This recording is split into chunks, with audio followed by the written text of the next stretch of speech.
Subscribe करें और bell दबाएं ताकि कोई खबर रह न जाए।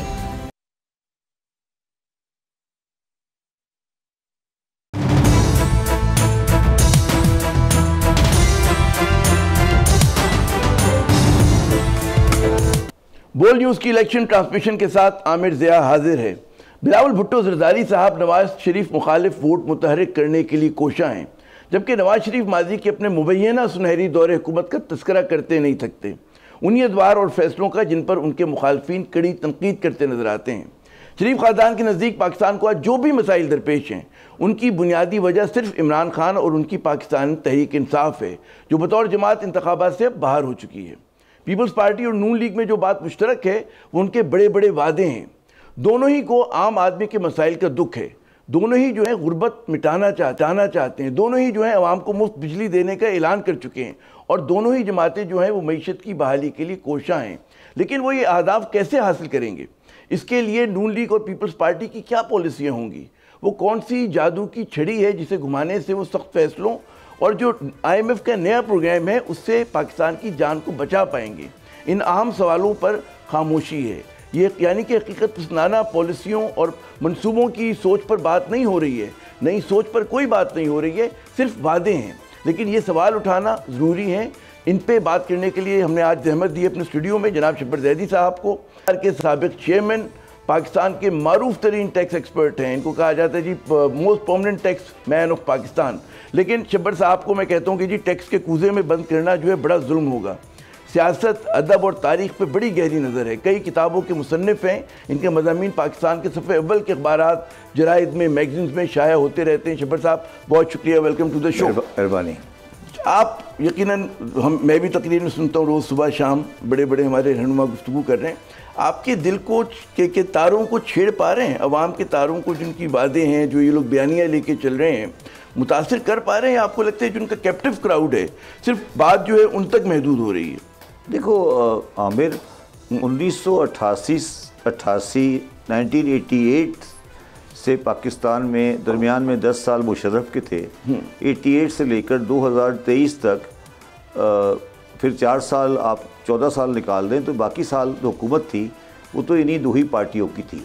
मतलब ये तो कोई ऐसी बात नहीं है कि इन दो पार्टी की हुकूमत नहीं थी, और ये पार्टियां, दोनों पार्टियां वेल टेस्टेड हैं, मतलब इनको आजमाया जा चुका है। अब वो अच्छी हैं या बुरी हैं इस पर हम तबसरा बाद में कर सकते हैं, मगर मुझे कोई ऐसी चीज़ नज़र नहीं आ रही कि वो ये कहते हों कि जी हमारे पास पहले प्रॉब्लम जो थे वो ये हम हल नहीं कर सके, अब ये करेंगे। अच्छा, अब जो ख़ास, अब इस पर मैं थोड़ा सा और क्लैरिफाई कर दूँ, जो नवाज़ शरीफ साहब का ये बयानिया है कि जो मेरा दौर था वो उसमें मैं बहुत तरक्की की राह पे जा रहा था, हम इंटरनेशनल टाइगर बना रहे थे, मगर मैंने इस पे आमिर एक आर्टिकल लिखा था बिजनेस रिकॉर्डर पे कि 2002 से लेकर और 2023 तक 2002 से लेकर 2023 तक पाकिस्तान ने 4 दौर देखे। 2002 से लेकर 2008 तक पाकिस्तान में गवर्नमेंट जो रही वो एक गवर्नमेंट रही जो कि PML काफ की थी, या जिसको आप मिलिट्री गवर्नमेंट कह सकते हैं। 2008 से 2013 तक पीपल्स पार्टी की गवर्नमेंट रही, फिर नून लीग की आई, फिर नून लीग की गवर्नमेंट आई, फिर 4.5 साल इमरान खान की गवर्नमेंट आई, और फिर 9 महीने की PDM की गवर्नमेंट आई। अगर आप 2002 से लेकर 2023 तक पाकिस्तान के कोई भी माशी अशारिया देख लें पाकिस्तान, और उसको कंपेयर करें, कंपेयर नवाज शरीफ को बिलावल भुट्टो से नहीं करें या मुशर्रफ को नवाज शरीफ से नहीं करें, उस अशारिये को इंडिया से कंपेयर करें, उसको बांग्लादेश से कंपेयर करें, उसको वियतनाम से कंपेयर करें, उसको ईरान से कंपेयर करें, और अब तो ये हाल है कि अफगानिस्तान से कंपेयर करें, तो हमने माशियत में तबाही फेर दी। और मतलब मैं इस तबाही की मिसाल देता हूँ कि पाकिस्तान की आबादी 2002 में 16 करोड़ थी, और 2022 में पाकिस्तान की आबादी 25 करोड़ है, जिसमें तकरीबन 50% का इंक्रीज़ है। ये दुनिया का हाईएस्ट इंक्रीज़ है, खौफनाक इजाफा इन द वर्ल्ड। ठीक है, किसी पार्टी ने कभी आज तक फैमिली पॉपुलेशन के बारे में बात नहीं की। ठीक है, पाकिस्तान की डॉलर का रेट जो था 2002 में क्या था और पाकिस्तान का, इंडिया का डॉलर का रेट क्या था। प्रॉब्लम जो आ रही है आमिर वो ये आ रही है कि हमारे हमारे इंक्लूडिंग आप लोग मीडिया वाले भी, आप कंपेयर करते हो Bhutto, Benazir Bhutto, Bilawal versus Nawaz Sharif versus Imran Khan versus Musharraf. सामने इंडिया रखो ना, सामने बांग्लादेश रखो, फिर आप लोगों की आंखें खुलेंगी ना। ये तो आपने बड़ा अच्छा एक जाविया दिया कि हमें अपने पड़ोसी ममालिक से, अपने वियतनाम से कंपेयर कर लो ना। आपको बिल्कुल मुआवजा करना चाहिए। लेकिन ये जो सुनो एक बात, 1990 में वियतनाम की एक्सपोर्ट और पाकिस्तान की एक्सपोर्ट बराबर थी 90 में। आज वियतनाम की एक्सपोर्ट $600 बिलियन है और हम 30 के आसपास 340। तो मुझे ये बताएं ना कि ये जो इतनी बड़ी बड़ी बातें कर रहे हैं ये बेकार की बातें हैं। तो मैं चाह रहा हूँ कि ज़रा से, क्योंकि हम कोशिशें कर रहे हैं कि जो आपका एक तजर्बा रहा है, आपने इतने सारे इलेक्शन देखे, और उसका मैं चाहूँगा कि मुआवजा करें अभी जो 2024 के इलेक्शन है। आपको लग रहा है कि हमेशा कहते हैं ना कि हमारा बहुत सारा सिविल सोसाइटी के लोग कहते हैं कि जी मुसलसल इलेक्शन होंगे तो चीज़ें बेहतर हो रही होंगी। अब कम से कम 2002 से हमारे यहाँ हर बार इलेक्शन होते हैं, हर 5 साल के बाद मुसलसल हो रहे हैं, 5 साढ़े 5 साल 6 साल के अंदर। आपको लग रहा है कि बेहतरी आ रही है? अगर आप मुआवजा करें 2024 फरवरी में जो इलेक्शन हो रहा है, जो पूरा माहौल बना हुआ है, हमें खुश होना चाहिए उसके ऊपर कि जी 18 से बेहतर हो रहा है, 13 से बेहतर हो रहा है, 8 से बेहतर हो रहा है। तनज़्ज़ुली आ रही है। किन मानों में? तनज़्ज़ुली इन मानों में आ रही है कि किसी पार्टी का कोई कंक्रीट प्लान नहीं है। जलसे में खड़े होकर तकरीर करना अलग होता है। अभी तक किसी पार्टी ने 2024 का इलेक्शन मैनिफेस्टो अनाउंस नहीं किया है। तो पीपल्स पार्टी ने किया, नून लीग तक ने नहीं किया। नून लीग तक नहीं किया, ठीक है ना। तो किसी ने भी नहीं, पीपल्स पार्टी ने भी जो किया है वो बिल्कुल एक मतलब ऐसी बिल्कुल सरसरी सी बात है। वो हकीकत पसंदाना नारे नहीं है कि मुफ्त बिजली दे देंगे, ठीक है ना, दुगनी तनख्वाहें दे देंगे। नहीं, वो तो बेकार की बात है। ना फिगर मिलती है ना कागज मिलता है, वो बेकार की बात है। तो किसी पार्टी ने कोई नहीं किया। एक तनज़्ज़ुली ये है। दूसरी तनज़्ज़ुली जो मैं देखता हूँ वो ये है कि मैं जब लिस्ट देखता हूँ उन कैंडिडेट्स की जो कि इलेक्शन में खड़े हुए हैं, सारी सीटों से, सारी पार्टी से, किसी भी पार्टी का हो वो उसी इलेक्टेबल फैमिली का है। चंद 100 जो घराने हैं जिनकी गिरफ्त 200 घराने लगा 200-250। हाँ, सबसे ज़्यादा अफसोस मुझे पीटीआई के ऊपर है कि उन्होंने इस दफ़ा फिर जो उनके नाम से आ रहे हैं वो सब वही हैं जो पहले खड़े थे, और वो बाद में इनके साथ इनसे पलट जाएंगे। अच्छा, मसला मैं आपको 90 पीटीआई के जो लोग कंटेस्ट कर रहे हैं उनमें से 90% में आदमी आइडेंटिफाई कर सकता हूँ कि ये वही घराना है। मैं बिल्कुल मुत्तफिक हूँ आपकी इस बात से। अब मेरा सवाल यहाँ पर बनता है कि मसला जो है सियासी जमातों का है कि उनकी कमजोरी है। आपने ऐसा इलेक्टोरल सिस्टम बनाया हुआ है कि जिसमें इलेक्टेबल्स की ही जगह है। कोई सिस्टम नहीं बनाया, जो भी है, जो भी नाम नहाद कोई सिस्टम नहीं बनाया। मसला ये है जी नहीं, मसला ये नहीं है। मसला ये है कि पार्टी है ही नहीं ना। पार्टी नहीं है ना, वो शख्सियत है, पार्टी नहीं है। पार्टी में पुख्तगी नहीं है, नहीं पार्टी नहीं, पुख्तगी नहीं, पार्टी नहीं है ना। एक जुल्फ़िकार अली भुट्टो की डेड बॉडी है, एक नवाज शरीफ है, एक इमरान खान है। पार्टी कोई नहीं है। जो उनके पास पहुंच गया उसको टिकट मिल गया। और यही हालत JUIF की है। नहीं, वो तो छोटी पार्टियों के भी नहीं, वो तो रेलिवेंट ही नहीं है ना। उनको तो आप छोड़ दें, उनको तो छोड़ दें। सबसे बेहतर कैंडिडेट अगर पार्टी सिस्टम है तो वो शायद जमात इस्लामी में हो, मगर वो कभी जीत ही नहीं सकते, वो तो फारिग हैं। तो उनको तो आप साइड पे कर दें। कैंडिडेट्स की सिलेक्शन में अगर कोई अच्छा है वो जमात होती है। मगर ये बाकी 3 जिसकी आप बात कर रहे हैं, पीपल्स पार्टी, पीटीआई और PMLN, शख्सियत परस्ती और मौरूसी शख्सियत परस्ती नहीं, शख्सियत परस्ती भी नहीं। परस्ती तो है ना सर, शख्सियत है तो नहीं, शख्सियत है ना, उसके चाहने वाले भी। मैंने एक पार्टी जो इलेक्शन में कंटेस्ट कर रही है उनकी एक खातून लीडर को ये अल्फाज सुने कि हम रूलिंग फैमिली हैं।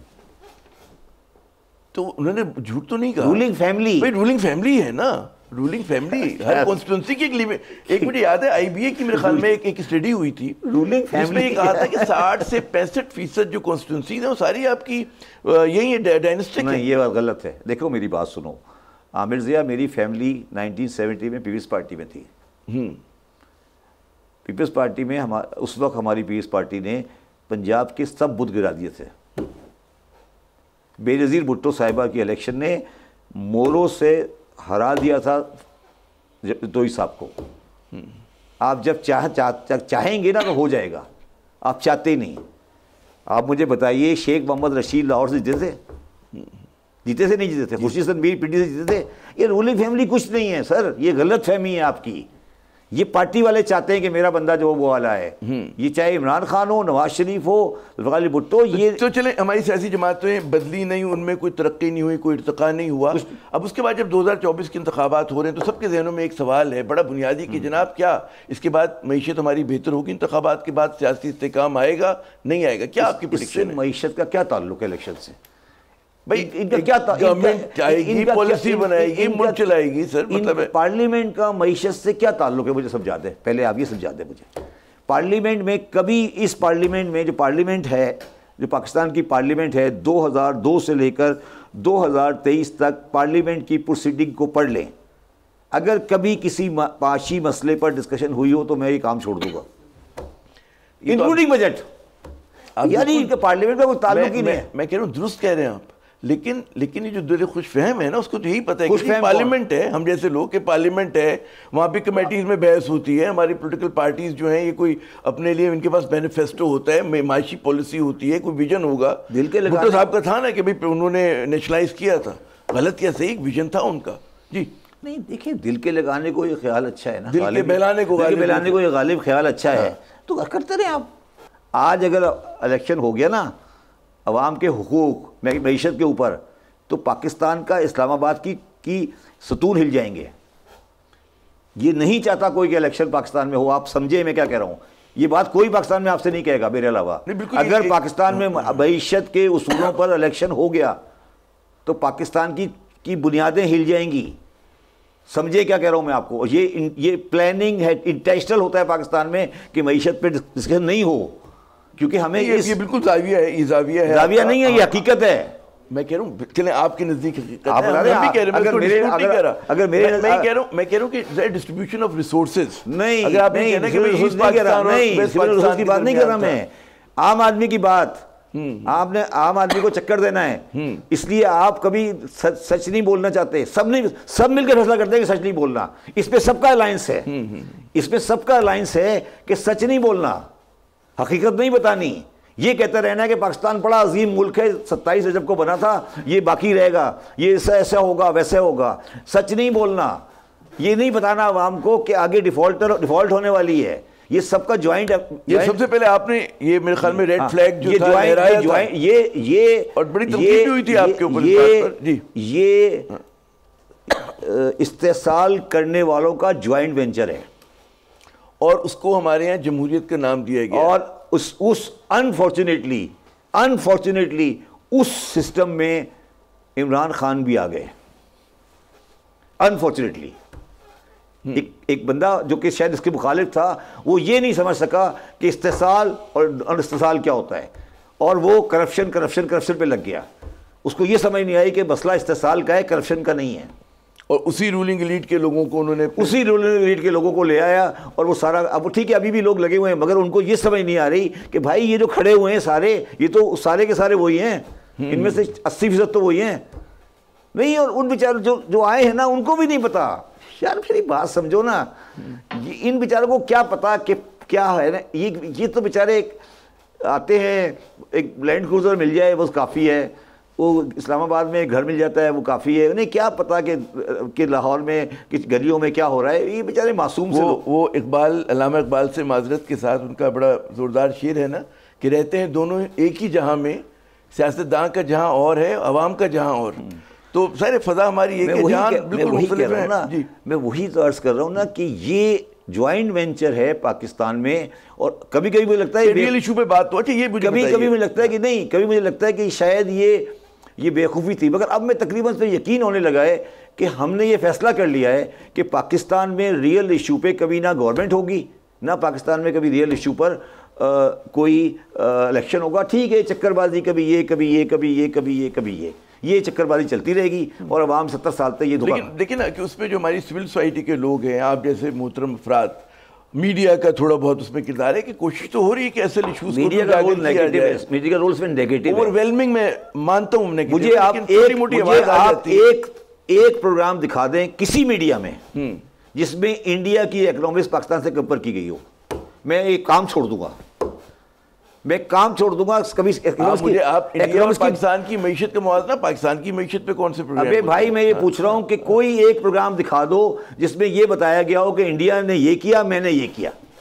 कोई चलो इंडिया तो आपका दुश्मन है, बांग्लादेश का दिखा दो, वियतनाम का दिखा दो, कोई एक प्रोग्राम मीडिया का दिखा दो जिसमें ये आपका आइडिया और हम लोग दिखाएंगे आपको, कोई बात नहीं, आप कभी नहीं दिखाएंगे, बहुत जल्द। अच्छा मुझे ये बताइए, बचपन से हम पढ़ते हैं ना कि किसी रियासत का एक बुनियादी तजाद होता है, क्या होता है? बुनियादी तजाद, प्रिंसिपल कंट्रडिक्शन। पाकिस्तान का क्या प्रिंसिपल कंट्रडिक्शन है कि हम लोग जो है फंस के रह गए एक बिल्कुल गिरदाब के अंदर, निकल नहीं पा रहे। उम्मीद बनती है, तब्दीली की हवाएं चलती हैं, लेकिन कुछ तब्दील नहीं होता, सब कुछ वैसे ही रहता है। इसकी दो वजूहत हैं। पहली वजह यह है कि जो पाकिस्तान की खालिक जमात थी वो मईशत के प्रोग्राम के बगैर आई थी। ठीक है, ठीक है। और उसने बुनियादी चीज़ जो कि लैंड रिफॉर्म थी और जो चीज़ें थी वो नहीं की, वो आज तक नहीं हुई। जब तक वो नहीं होंगी कुछ नहीं होगा। तो ये बुनियाद उस खालिक जमात की खराबी है। भुट्टो साहब ने कोशिश की, भुट्टो साहब तब्दीली की एक फिक्र थे, मगर भुट्टो साहब ने आने जाने के बाद, आप 1970 के भुट्टो साहब के कैंडिडेट देख लें, 77 के देख लें, 70 में सब कारकुन थे और 77 में सब वडेरे थे। ख़त्म हुई बात। 70 के इलेक्शन की लिस्ट उठाए पंजाब के MNA की, हनीफ रामे, शेख रशीद, खुर्शीद हसन मीर, डॉक्टर गुलाम हुसैन, ये सब कारकुन थे। ठीक है, डॉक्टर बशीर हसन, मिराज खालिद, ये सब कारकुन हैं। ठीक है, 77 और उठा लें, मियाँ सलाउद्दीन और XYZ जो भी आपकी फैमिलीज थी। क्यों हुआ ये? क्यों हुआ ये? बस ये कहानी है। तो पाकिस्तान का डिफेक्ट जो है ना वो जेनेटिक है। अच्छा, उसकी बिल्कुल आपने कहा कि लैंड रिफॉर्म नहीं हुए, जागीरदारी का तसल्लुत है हमारे यहाँ। तो मैं पूछ रहा हूँ आपसे कि पाकिस्तान जो बना था इसका इकोनॉमिक प्लान क्या था? ये भी तो बताओ ना। तुम क्यों ये गोल घुमा रहे हो लोगों को? 1940 मैं बताता हूँ 1930 में, सुनो बार सुनो, देखिए बड़े सिंपल, नहीं मैं बता जवाब दे दूं आपको। आप दें फिर मैं। 1930 में 30 में कांग्रेस ने एक सेशन किया, Karachi plan, it's called Karachi plan, Congress का। 4 दिन सेशन हुआ और कांग्रेस ने एक पूरी किताब लिखी कि जब हम आज़ाद हो जाएंगे हमारा इकोनॉमिक्स ये होगी। उसका नाम है कराची प्लान। और वो कराची में उस जगह पे हुआ था जहां आज पुरानी नुमाइश है। ठीक है 1930 में, और सारे इंडिया के लोग आए थे। कोई एक सेशन दिखाते हैं मुस्लिम लीग का जिसमें कभी इकोनॉमिक डिस्कस हुई हो? जो दिलचस्प बात है, आपका ही बिल्कुल हम अब नहीं, अगर आप मेरी बात को कंडक्ट कर सकते हैं। मैं कंडक्ट नहीं कर रहा, मैं ये कह रहा हूँ कि जो मुस्लिम लीग का तस्वुर सियासत था, क्योंकि पहला जो उसकी जद्दोजहद थी उस बात की थी कि एक इंडियन यूनियन में रहते हुए मुसलमानों के सोशो इकोनॉमिक राइट्स को, पोलिटिकल राइट्स को इंश्योर किया जाए। और इसी के लिए बार्गेन भी हो रहा था। A और B प्लान की भी बात हुई थी कि जी मतलब है कि जो माइनॉरिटी प्रोविंसेस होंगे उसमें क्या होगा, मेजॉरिटी में क्या होगा, जिसको कांग्रेस ने रद्द किया। तो पाकिस्तान तो फिर मतलब एक बहुत ही लास्ट मोमेंट के ऊपर मुस्लिम लीग ने डिसाइड किया कि नहीं, now we have to go for this. अबे यार जब बन गया जब ही कर लेते। अब ये एक साल तो फिर भी फिर यहाँ से ये सवाल को मिल गया था ना। फिर यहाँ से ये सवाल मैं समझता हूँ एक अहम बन जाता है कि जो हमारे माशी मसाइल। अब मैं बताता हूँ आपको, सुने सवाल सुन ले फिर उसके बाद बताइएगा ना कि जो आपने फरमाया ना कि जो माशी मसाइल है उसकी जो जड़ है हमारी सियासत में है, क्योंकि सियासी निज़ाम हमारा गलत है। उसमें ऐसी शराफियत चला रही है वो सियासी निज़ाम के जो अहल नहीं है या जिसके मफादात अवाम से मुतसादिम है। ये नहीं है। फिर कभी भी कोई ऐसा काम नहीं हो सकता पाकिस्तान में जिसमें इक्विटेबल डिस्ट्रीब्यूशन हो। बात समझ आई क्या कह रहा हूँ मैं? नहीं, एक नहीं समझ आई, फिर कहूँगा। अच्छा मुझे चलो मुझे एक सवाल का जवाब, मुझे एक सवाल का जवाब दो। पाकिस्तान का सबसे रेलिवेंट लेजिस्लेशन क्या होता है इकोनॉमिक्स का? Money bill, finance bill. कहाँ पर? नेशनल असेंबली में पास होता है। नेशनल असेंबली में एक सूबे की एब्सोल्यूट मेजॉरिटी है। तो बाकी सूबे तो अच्छा सेनेट में क्यों नहीं जाता? नहीं, अच्छा मैं वही कह रहा हूँ, देखिए ये बातें बिल्कुल सिस्टम की है ना। और यार नए सूबे नहीं है। फिर आप मुझसे पूछ रहे हो कि मैं अभी आ रहा हूँ, क्यों नहीं हुआ? तो मैं तो आपको वो बातें कर रहा हूँ जो कोई नहीं करेगा। नहीं, बिल्कुल आप वो बातें करें जो कोई नहीं करेगा, बिल्कुल अहम बातें। और इसमें मैं समझता हूँ कि बड़ा अहम नुकात भी, लेकिन इसका एक और कहते हैं हर चीज़ का 2 जाविये होते हैं। आप बता दें अच्छा जाविया, दूसरा अच्छा जाविया मुझे बता देना। हाँ अच्छा जाविया मुझे बता दें। अच्छा जाविये की बात नहीं, बात ये थी कि पाकिस्तान जिन हालात में बना, यार हो गया ना, अब हो गया ना, आप भी तो वहीं से बात हो गया ना। मैं ये कह रहा हूँ वो तो हो गया था ना। जल्दी में बना लिया ना, हमने। अब आगे तो कुछ करते हैं। उसके आगे मसला ही आगे क्यों नहीं किया ये बता रहा हूँ मैं आपको। एक इस चीज को क्यों नहीं मद्देनजर रखते बड़े, एक मैं कहता हूँ बड़े अदब के साथ, कि जब पाकिस्तान बना भारत ये प्रिडिक्ट कर रहा था कि पाकिस्तान कोलैप्स कर जाएगा। हमारे माशी हालात सबसे जो बैकवर्ड हिस्से थे इंडिया के वो पाकिस्तान के हिस्से थे। गलत बात है। दे वर द मोस्ट बैकवर्ड। मैं आपको इस पे बात मैं आपको साबित कर दूंगा। बात चले हमारे यहाँ जो इलाहियत की पसंद कुव्वतें थी बहुत स्ट्रॉन्ग थी, तो पहले दिन से हमें सिक्योरिटी स्टेट बनना था क्योंकि हम पे इतना दबाव आ रहा था पाकिस्तान पे। जी मुझे आपकी बात ही समझ नहीं आई। नहीं, मुझे आपकी बात ये कहना है कि पाकिस्तान पे एग्जिस्टेंस का जब थ्रेट इतना ज़्यादा बढ़ गया तो जाहिर है कि पहले मरहले पे आप अपनी एग्जिस्टेंस को बचाएंगे ना, और उसके अंदर जाहिर है कि आप देख रहे हैं कि बलूचिस्तान में एक इंसर्जेंसी की कैफियत डे 1 से शुरू हो गई थी। केपी में था, अफगानिस्तान जो था आपको वो एक्सेप्ट नहीं कर रहा था। इंडिया ने आप पे एक जंग मुसल्लत कर दी थी कश्मीर। इंडिया ने कोई जंग मुसल्लत सर कश्मीर आपने की थी, इन्फिल्ट्रेशन आपने की थी। देखिए आमिर ज़िया साहब हिस्ट्री में मुझसे आर्गू नहीं करें, हिस्ट्री में आर्गू नहीं करें। मैं भी तालिब हिस्ट्री में आ दे, ये बेकार की बात है, बेकार की बात है। देखिए आगे बढ़ते ये बेकार की बात नहीं है कि यार कि ये इंडिया ने कर दिया, अब वो इंडिया ने मार दिया इसलिए हम नहीं कर सके। यार ये मैं नहीं कह रहा। क्या कह रहे हो? मुझे ये कह रहे हैं, कान में कह रहे हैं, मुझे सरगोशी में कह रहे हैं, इसलिए नहीं कि जबर भाई मेरी बात नहीं सुन रहे। जबर भाई यकीन मेरी बात सुनेंगे, लेकिन हम यहाँ वक्फा लेते हैं। वक्फे के बाद एक बहुत अहम सवाल है मेरे पेश नज़र जो मैं चाहूँगा कि शब्बर साहब इस पर रोशनी डालें। वो ये कि हम सुन रहे थे मतलब जब 2018 के इंतखाबात हो रहे थे 13 के अंदर भी कि सबसे बड़ा पाकिस्तान का जो मसला है वो है करप्शन, बदउनवानी। लेकिन 2024 में इस मसले पे बात नहीं हो रही है। हमारे इश्यूज़ बदल गए हैं, क्यों? आखिर बात होती है वक्फे के बाद।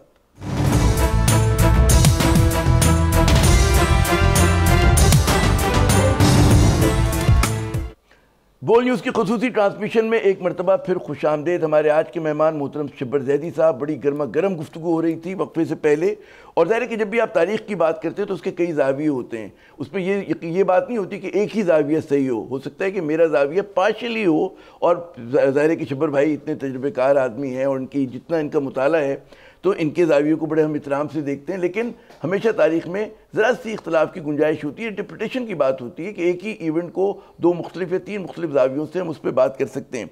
लेकिन वो कहते हैं कि भाई माजी की हमने बहुत बात की, कुछ हम आज की बात करते हैं, आज के इंतखाबात की। माजी के इंतखाबात पर बात करना यूँ ज़रूरी था कि हमें सबक मिलना चाहिए कि आज जो हम करें वो गलतियाँ दोबारा ना करें। तो शब्बर साहब, वो जो मैंने कहते हैं ना वक्फे पर जाने से पहले एक नुक्ता उठाया था कि हमें एक ज़माने में कहा जाता था कि जी इस मुल्क का सबसे बड़ा मसला बदउनवानी है, और अगर ईमानदार क़यादत आ गई तो उसके बाद पाकिस्तान के तमाम जो दिलदर हैं वो दूर हो जाएंगे, जितने गम हैं वो ख़त्म हो जाएंगे। तो हमने देखा 2018 के इंतखाबात हुए, मेन पॉइंट उसका करप्शन था, और उसके बाद इमरान खान ने अपने जितना उनको मोहलत मिली उसमें वो एंटी करप्शन बात करते रहे। आज जब इंतखाबात हो रहे हैं करप्शन मसला नहीं है, क्यों नहीं है? क्या मुल्क में करप्शन नहीं हो रही या इशू जो है वो बदल गए हैं? क्या वजह है? कुछ समझ में नहीं आ रही मेरी बात। देखिए आमिर, मैं इमरान खान का सपोर्टर उस वक्त था, आज भी उनकी बड़ी इज्जत करता हूँ। हाँ। और उनको मैं एक अच्छा इंसान मानता हूँ। हाँ। मगर मेरा व्यू था कि उन्होंने personal corruption of a political party उसको ओवरडू कर दिया था। मेरी बात समझने की कोशिश करें। पाकिस्तान के माशी मसाइल की बुनियादी वजह किसी ज़ात की करप्शन नहीं है। पाकिस्तान के बुनियादी मसाइल की वजह इंटेलेक्चुअल करप्शन है। और मैं मिसाल दे देता हूँ आपको, एक मिसाल ले ले बस। वो उंगली मेरी तरफ आप मत कर दीजिए। मैं आप मिसाल देता हूँ आपको। हाँ। कि साहिवाल में कोल प्लांट लगाया गया पावर जनरेशन का। कोल कराची में इंपोर्ट होगा, साहिवाल तक जाएगा ट्रेन में, वहाँ कोल बिजली बनेगी और आगे जाएगी। जब उनसे पूछा गया लगाने वाले से कि सर ये क्यों लग रहा है साहिवाल में, ये तो कराची में लगना चाहिए। उन्होंने कहा नहीं सर, मैं चाहता हूँ कि मेरे हल्के में बिजली पैदा होती हुई नजर आए। करप्शन ये है, करप्शन ये है। ये अच्छा काम भी बुरी नीयत से किया जा रहा है। नहीं, आपने माशी फैसले अपनी सियासत के लिए किए। आपने कंप्यूटर का इंस्टीट्यूट लाड़काना में बना दिया जहाँ पे 4 आदमी की पास एजुकेशन ही नहीं है, कराची में नहीं बनाया। ये वो माशी फैसले हैं। ये वो इंटेलेक्चुअल करप्शन पाकिस्तान में है जिसकी वजह से पाकिस्तान तरक्की नहीं कर रहा, including land reform, including mafias, जिसको इमरान खान ये समझते थे कि ये 2 शख्सियात की वजह से। उस पर शख्सियात का करप्शन है या नहीं है मुझे नहीं पता, मैं उस पर कोई फाइनल ओपिनियन देना नहीं चाहता। करप्शन की बुनियाद पर अगर इमरान खान साहब ये समझते हैं कि 2 आदमी को करप्शन की बुनियाद पर सज़ा दे दी जाएगी और पाकिस्तान में करप्शन सही हो जाएगी, तो ये उनकी गलत फहमी है।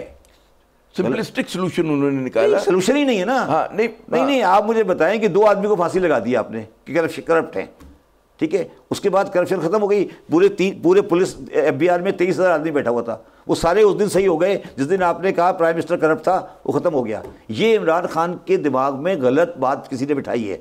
अगर प्राइम मिनिस्टर साहब ईमानदार हो जाते हैं, फॉर आर्गूमेंट सेक, बिल्कुल फरिश्ता हो जाते हैं, तो क्या CBI सही हो जाएगा? सपोज करें आज आप बिठा देते हैं, जाकर एक फरिश्ते को प्राइम मिनिस्टर बना देते हैं, कल एक फरिश्ता आता है प्राइम मिनिस्टर बन जाता है, तो FBI ठीक हो जाएगा, पुलिस ठीक हो जाएगी? ये बता दें मुझे। मेरे सवाल का नहीं, सिस्टम आपको पूरा निज़ाम बदलना पड़ेगा, तब्दील करना पड़ेगा। ये इमरान खान का टाइम ज़ाय किया उन्होंने, अपनी गलत प्रायोरिटी बनाई। आज भी उनके दिमाग में यही है कि यार ये 2 भाई लेकिन उनको इग्नोर करें ना, उनको इग्नोर करें, वो रेलिवेंट नहीं थे। अच्छा, लेकिन ये बात जो है बदनवान कहने का, ये आपने बिल्कुल दुरुस्त कहा कि इमरान खान ने बहुत ज़्यादा फोकस कर लिया, इससे पहले नून लीग जो थी वो पीपल्स पार्टी की क़यादत को सबसे ज़्यादा बदनवान कहा करते थे। जब पीपल्स पार्टी है, इन्होंने यही कहना शुरू किया।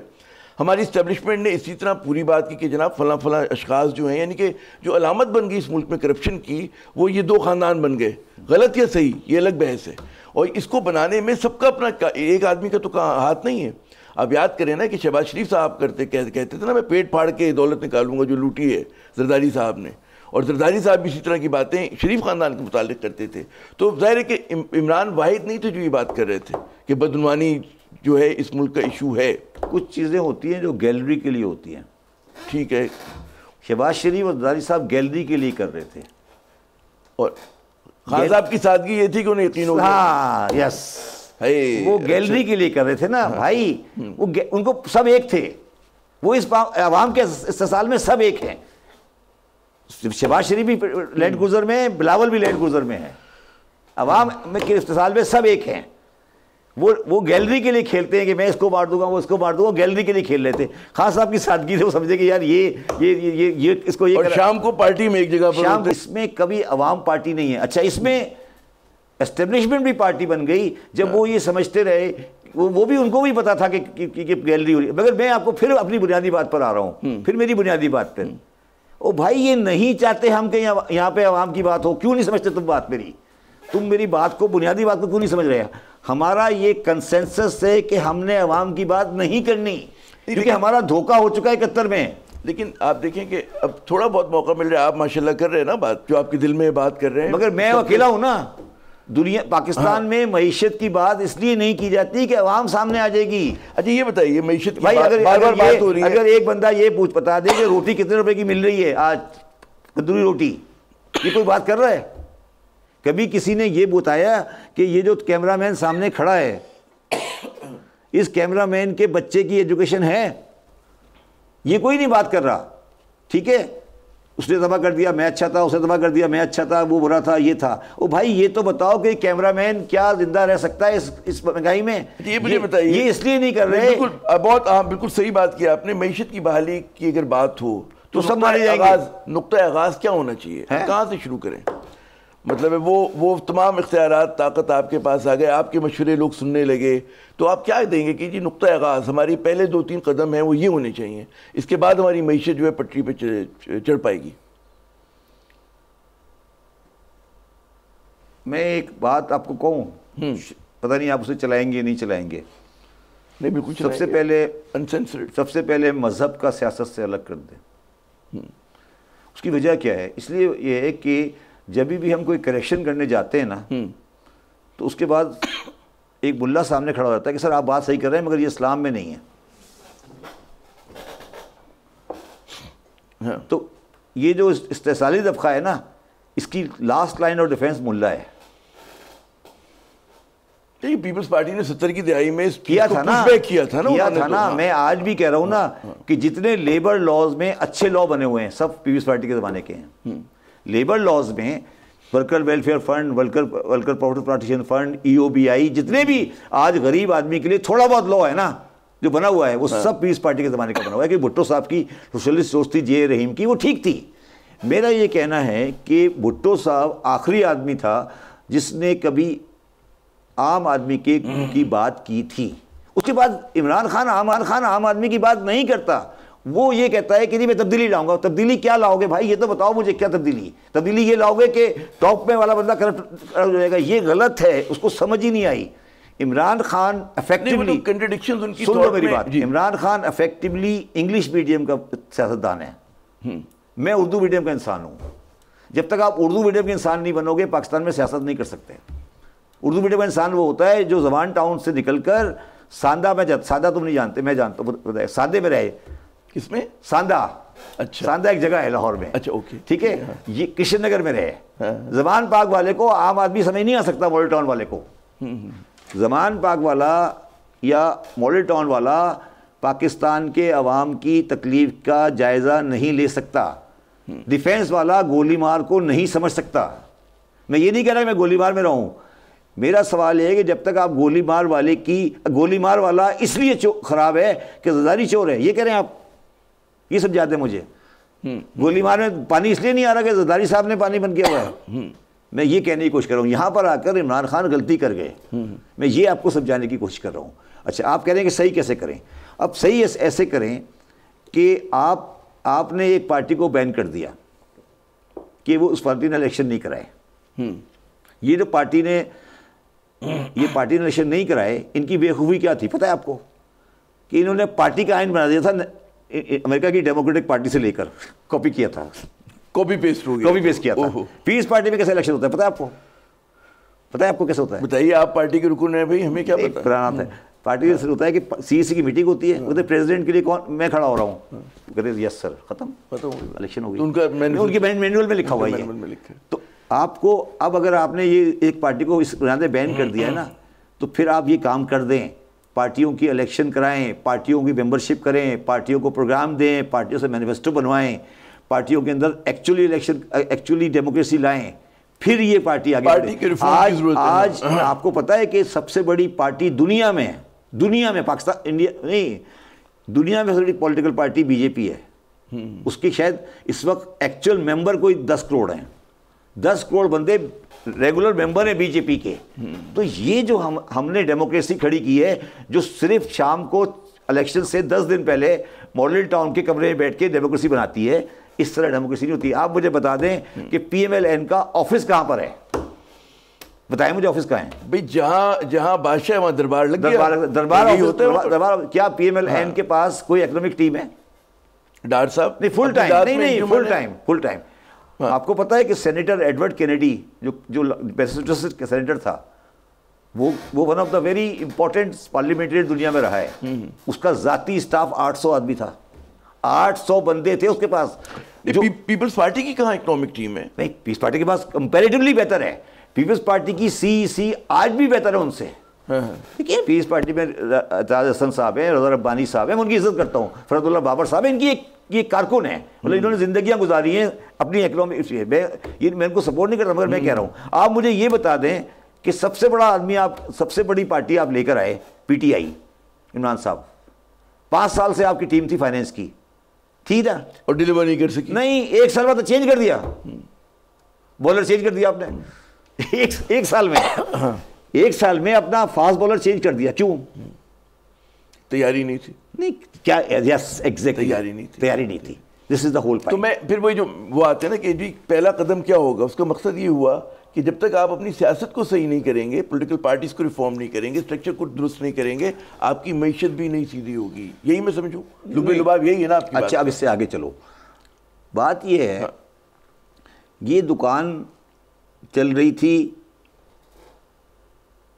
चाचा जान की मेहरबानी से, जो हमारे से नॉर्थ अमेरिका में बैठे हुए थे।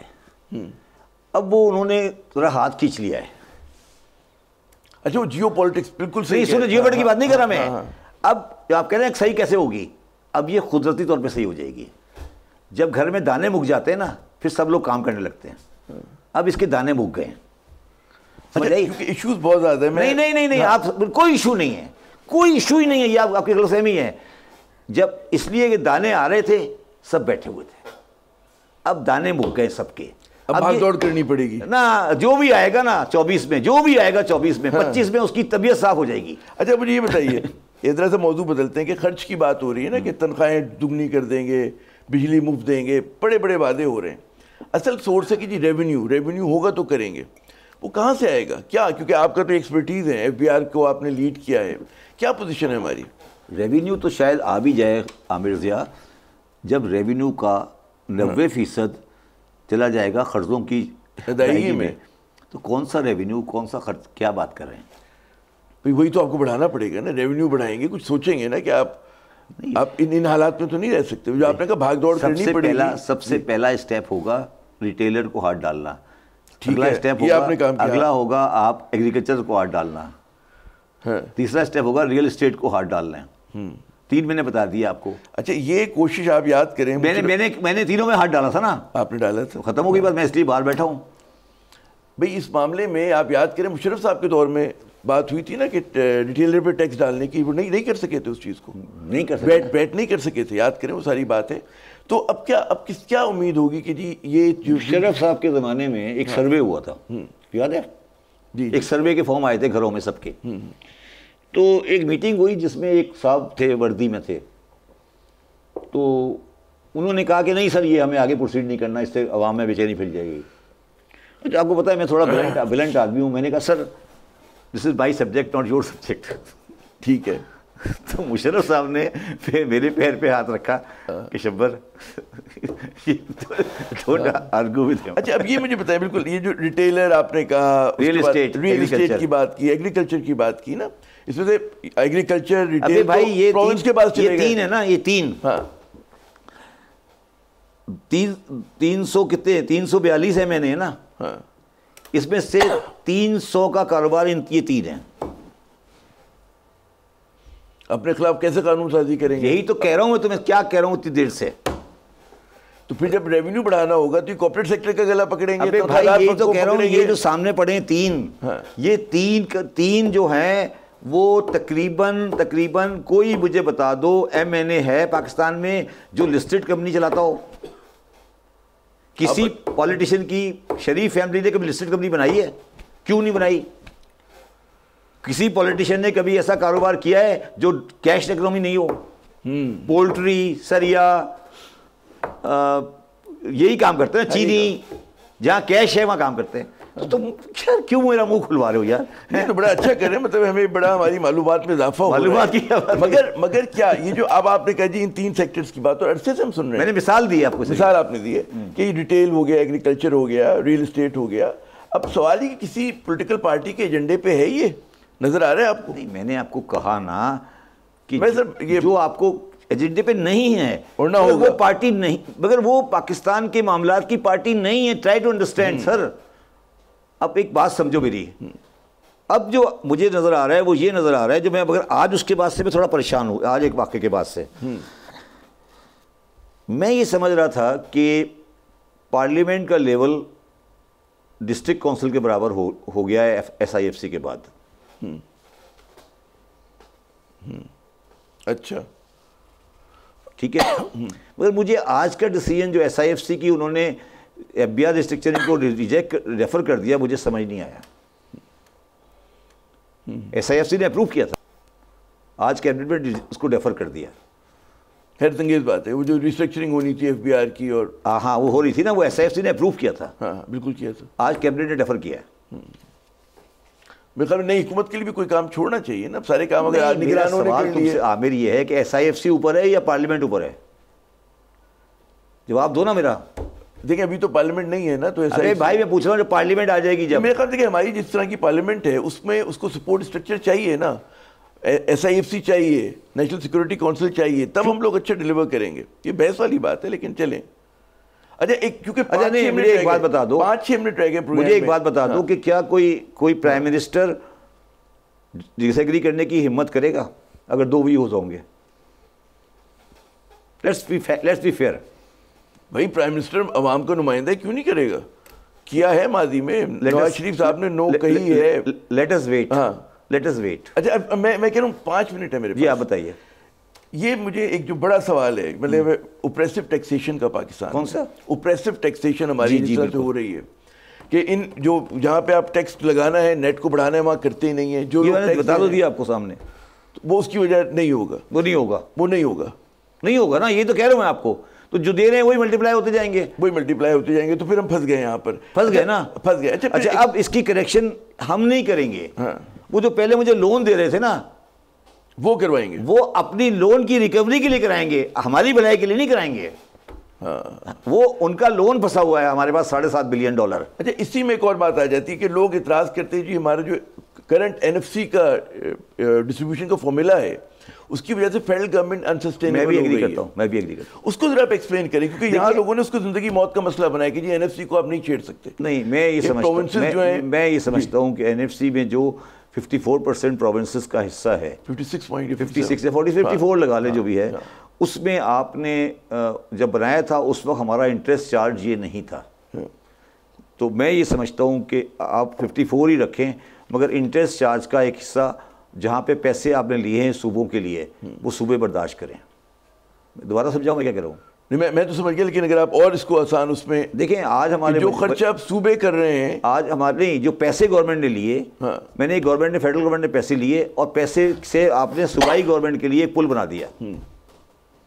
अब कर्जा फेडरल गवर्नमेंट की किताबों में आ रहा है, पुल का बेनिफिट सूबाई गवर्नमेंट ले रही है और उसका इंटरेस्ट फेडरल गवर्नमेंट दे रहा है। गुजारिश दोबारा समझाऊं मैं? नहीं, मैं समझ गया, तो उसका वो इंटरेस्ट आप इधर चार्ज। एक राय ये भी तो आ रही है ना कि जनाब मतलब है कि तमाम जो वसाइल हैं वो सूबों के पास है, खर्चे सारे उधर चले गए। वही तो कह रहा हूँ। अब यार खर्चों में मैंने कहा ना आमिर, अब खर्चों में सारे खर्चे रेलेवेंट हो गए। जब 7,500 का खर्चा हो बिलियन का इंटरेस्ट का, और 1,700 का खर्चा हो डिफेंस का, तो अब तो सब चीज इररेलेवेंट हो गई ना यार। अब तो सब चीज इररेलेवेंट हो गई ना आमिर। जब टोटल रेवेन्यू हो 10,000, उस पर से 7,500 का खर्चा है इंटरेस्ट का, तो फिर अब क्या चीज रहेगी? क्या चलाएंगे? फिर क्या चलाएंगे? क्या जैसे कहते हैं हमारा टैक्स कलेक्शन का क्या पोटेंशियल आप देख रहे हैं? मतलब अगर हम मैक्सिमम अच्छा टैक्स कलेक्ट करें, इन तीनों सेक्टर से भी हाथ डाल दें। 2024 में 10,000, उसके बाद 12,000, मगर जिस तरीके से मेरा डेट बढ़ गया है ना, जिस तरह मेरा डेट बढ़ गया ना आमिर, ये डेट बढ़ने के साथ ये नहीं चल सकती दुकान। प्लीज ट्राई टू अंडरस्टैंड, ये दुकान नहीं चल सकती। चलाना तो है ना दुकान को, दुकान को रिस्ट्रक्चर करना पड़ेगा, करें ना, ये किसी की हिम्मत नहीं है ना बात करने की। पॉलिटिकल पार्टीज में कैपेसिटी है कि रिस्ट्रक्चरिंग की बात करें, वहां पे सोच है, आप टूटते बैठते हैं तमाम सियासतदानों में। नहीं, उनको तो मासूम है, उनको उनका नहीं, उनके बस का काम नहीं। वो तो आते ही 4-5 साल के लिए हैं। और यार उनकी तो ये भारी पत्थर कौन उठाएगा? फिर तो हम लोग कहेंगे, इसीलिए मैंने आपको कहा ना ऐसा ही पाकिस्तान नहीं। सुनो, आपने बड़ी अच्छी बात की, Pakistan is a creation of accident. ये आपने खुद ही कहा ना कि बगैर तैयारी के हो गया, एकदम से आ गया। आपने कहा ना, आपने कहा जी हम पाकिस्तान 40, हमने कहा जी पाकिस्तान बन गया, ठीक है, हम तैयार नहीं थे उस वक्त, ठीक है। आपने खुद कहा कि पाकिस्तान की जो तख्लीक थी वो इस तरह हालात आए कि हमें एकदम से अनप्लान्ड तरीके से आना पड़ा, फिर इसी तरह अनप्लान्ड तरीके से ईस्ट पाकिस्तान सेपरेट हुआ। अब अनफॉर्चुनेटली जो आप करेक्शन चाहिए ना, मुझे वो लग रहा है कि अनप्लान्ड तरीके से हो जाएगी, और वो शायद बड़ी तकलीफदेह हो, जिसकी हम तैयारी नहीं कर रहे। और सियासी जमातों को उसका इदराक नहीं है, हमारी सोसाइटी बात नहीं कर रही, शायद इदराक है, मगर उस सच्चाई को कहने का इदराक नहीं है।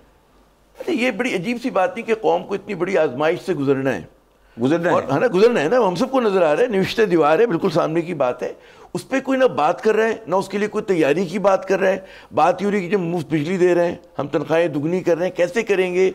ये कहते हैं ना कि अफरीद जो है वो छुपा हुआ होता है तफसील के अंदर, तफसील में कोई जा नहीं रहा। देखिए, मैंने किसी को कहा था कि पाकिस्तान का सबसे बदकिस्मत आदमी वो होगा जो 2024 के इलेक्शन में प्राइम मिनिस्टर बनेगा, क्योंकि उसको इतनी ऐसी अजीबोगरीब असेंबली मिलेगी और ऐसी अजीबोगरीब हालात मिलेंगे मईशत के कि उसको डिलीवरी करना उसके लिए अजाब हो जाएगा। कोई अच्छा, कोई आपको कोई फूलों का थाली नहीं मिलने वाली, ये कांटों का ताज है। 24 के बाद जो आदमी आएगा कांटों का ताज है।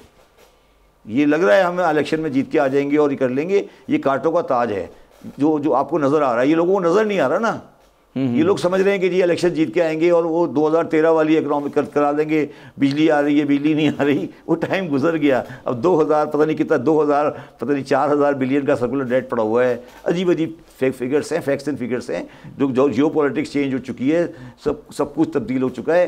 तो ये अब 2024 जो है ये वो नहीं है जो हम समझ रहे हैं। इट्स नॉट लाइक भाई, मेरे ख्याल में आपने पंच लाइन दे दी, और यहाँ पे हमारा जो है कि प्रोग्राम का वक्त ख़त्म हो रहा है। कि अब जो इलेक्शंस होंगे 2024 के 8 फरवरी के, कि जिसके लिए हम देख रहे हैं कि तमाम सियासी जमातें जोर लगा रही हैं, तो वो जो ताज जो भी पहनेगा वो कांटों का ताज होगा। मुश्किल फैसले करने का जो है वक्त आ गया है, और कोई भी फैसला आसानी, जो बड़ी बड़ी बातें कर रहे हैं ना कि मुफ्त बिजली देने की और रोज़गार देने की और जनाब तनख्वाहें दुगनी करने की, इसके लिए हमारे पास फिजिकल स्पेस नहीं है।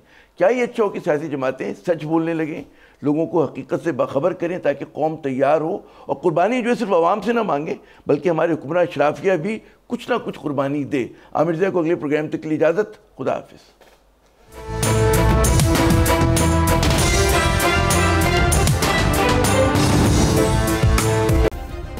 सब्सक्राइब करें और बेल दबाएं ताकि कोई खबर रह न जाए।